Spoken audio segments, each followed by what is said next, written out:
ఇది రేగి చెట్టు అండి, ఇది కూడా సీడ్స్ తోటి వేసింది. రేగి చెట్టు సీడ్స్ తోటి అంత పెద్దగా వచ్చేసిందండి. అది అసలు ప్రూనింగ్ చేసేసారండి. మళ్ళీ ఇప్పుడు ఇది సంక్రాంతి అప్పుడు మళ్ళీ కాయలు అయిపోయిన తర్వాత మళ్ళీ కట్ చేసేస్తా, ఎందుకంటే దాన్ని అంత పెంచను. అమ్మో పెరిగిపోతా ఉంది దాని ఇష్టం వచ్చినట్టు. సో రేగి చెట్టు అంత పెద్దగా ఉంది. ఎంత కాయలు వచ్చాయి అప్పుడు? ఉన్నాయి కాయలు, దాని నిండా కాయలే ఉన్నాయి. Super super. కాకపోతే గండు చీమలు పట్టినవి కొంచెం, అది చల్లాలి. ఏంటండి ఇట్లా గండు చీమలు పడితే వాటికి ఏంటి రెమెడీ? ఏమో పోయిన సంవత్సరం గండు జీవులు పట్టి కాయలన్నీ రాలేదు ఎక్కువ. 1 year లోనే నేను విచిత్రపోయాను, ఇదేంటి 1 year లో సీడ్స్ తోటి ఇట్లా చెట్టు రావడము అని. సరే వచ్చింది, ఇప్పుడు బూడిద జల్లేద్దాం. బూడిద జల్లితే మొన్న యాక్చువల్గా అన్ని పురుగులన్నీ లుక్కులు ఆడిపోయినాయండి.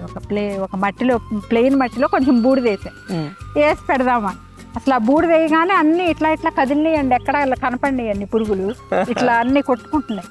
అంటే అంత పని చేస్తుంది కాబోలని కొట్టుకున్నాయి, అవి ఇట్లా కొట్టుకున్నాయి. సూపర్.